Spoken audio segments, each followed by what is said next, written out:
We have 7 properties of exponent. Number 1, product rule. Number 2, quotient rule. Number 3, power rule. Number 4, product raised to a power. Number 5, quotient raised to a power. Number 6, negative exponent rule. Number 7, zero exponent rule. Itong nasa right side, ito naman yung ating representation variables. Okay, magbibigay ako ng mga example sa bawat property. Kaya huwag niyong kakalimutang tapusin ang buong video ito. Ayan, ang ating buong video ay nasa link na nasa taas. Ayan, magsimula tayo. Let's start with the first property of exponent, product rule. When x raised to m times x raised to n, okay, as we can see here, ang ating base variable ay x. Kokopyahin lang natin ang ating base x. Then, anong gagawin sa exponent? Kapag product rule, ina-add natin ang exponent. X raised to m plus n. Examples. Number 1, x raised to 5 times x cubed. Anong magiging sagot natin? Ang base natin dito ay x. Anong gagawin natin sa exponent? Correct. I-add natin. 5 plus 3 equals 8. Therefore, the final answer in example number 1 is x raised to 8. Number 2, 2 squared times 2 cubed. As we can see here, ang ating base number ay 2. Kokopyahin lang natin yon, then i-add natin yung exponent. Ayan, 2 raised to 5. Then, pwede nating i-simplify ang 2 raised to 5. This will become 32. 2 times 2 times 2 times 2 times 2, that is equal to 32. Okay, next, number 2, second property, quotient rule. Ito naman ang ating representation. When x raised to m over x raised to n, what will happen? Copy the base x, then subtract the exponent, m minus n.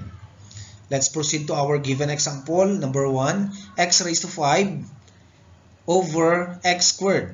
What will happen? Copy the base x, 5 minus 2. So, subtrakin natin ang exponent, 5 minus 2. Ang magiging sagot, x cubed. 5 minus 2 is 3. Okay, next, given. 4 raised to 8 over 4 raised to 6 equals, okay, kinopya uli natin ang base 4. Subtrakin lang uli natin ang 8 minus 6. Ang mangyayari ay 4 squared. And it's simply, the equivalent simplified form of 4 squared is 16. Okay, next, number 3. Third property of exponent is power rule. When the quantity of x raised to m that also raised to n power, that is equivalent to x raised to mn. Mumultiply natin yung exponent sa loob at exponent sa labas, m times n.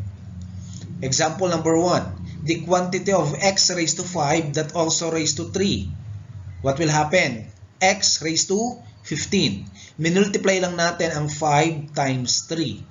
Kaya ang sagot ay x raised to 15. Next, given c squared or the quantity of c squared that also raised to 13. C raised to 26. Minultiply natin ang 2 times 13. Copy the base c. Next, third given, s raised to 4 that also raised to 10 power, s raised to 40. That is very easy to follow the given format. You have to copy the base s, then multiply the exponents. 4 times 10 is 40. Next, fourth given, the quantity of r cubed that also raised to 6th power.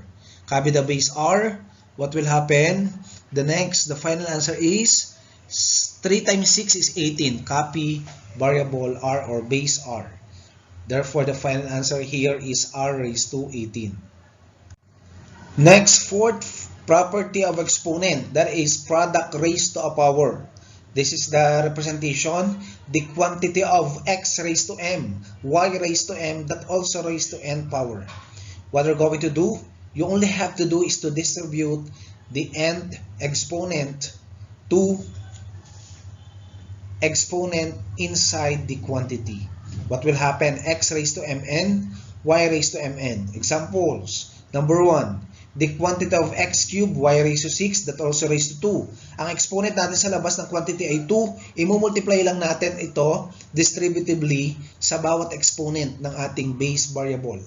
X cubed, 3 times 2 is 6. Y raised to 6, 6 times 2 is 12. Therefore, the final answer is x raised to 6, y raised to 12. Minultiply lang natin ang 3 times 2 at saka 6 times 2. Next given, the quantity of x raised to 4, y raised to 5 that also raised to 4. It's simply x raised to 16, y raised to 20. Okay, next, number 5. Fifth property is quotient raised to a power. Okay, this is our representation of the quotient raised to a power. The quantity of x raised to m over y raised to m that also raised to n power equals x raised to mn over y raised to mn. Example number 1. If x raised to 7 divided by y squared that also raised to 3. Distribute lang natin. 7 times 3 is 21. 2 times 3 is 6. Therefore, the final answer is x raised to 21, y raised to 6.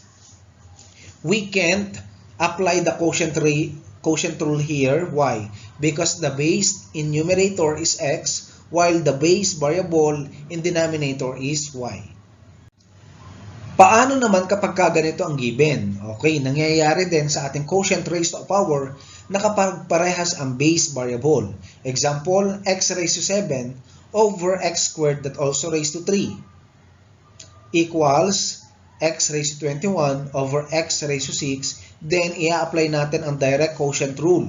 Subtract the exponent, copy the base variable x. X raised to 21 minus 6, the final answer is x raised to 15. Okay, next, number 6 property, negative exponent rule. Representation, x raised to negative m over y raised to negative n equals y raised to n over x raised to m. Meaning to say, as we can see, kukunin lang natin ang negative reciprocal. Okay, mababaligtad. Kapag negative exponent, magiging positive lang siya kapag binago natin ang pwesto ng numerator at denominator kasama yung exponent para mag-positive ang ating exponent. Example number 1, x raised to negative 6. The final answer is 1 over x raised to 6. Maglalagay lang tayo ng 1 sa numerator kasi ganun ang reciprocal ng ating single expression. Next, number 2. How about this one? 1 over y raised to negative 5. Okay, meron namang 1 sa numerator. Pag kinuha natin ang reciprocal, tataas yun, magpa-positive na y raised to 5 over 1. The final answer is y raised to 5. Seventh property is zero exponent rule. If x raised to 0, that is equal to 1. But take note, remember, x must not be equal to 0. Bawal daw ma-0 ang x. Kasi pag nagkaganon, anong mangyayari? Yan, nasa ating examples. Okay, number 1 example, 5 raised to 0, 1. The quantity of x minus 8 raised to 0, 1. X raised to 0, 1. Now, let's move to what will happen if x is equal to 0. If the given is 0 raised to 0, that is equal to indeterminate. Meaning to say 0 raised to 0 is belong to indeterminate form.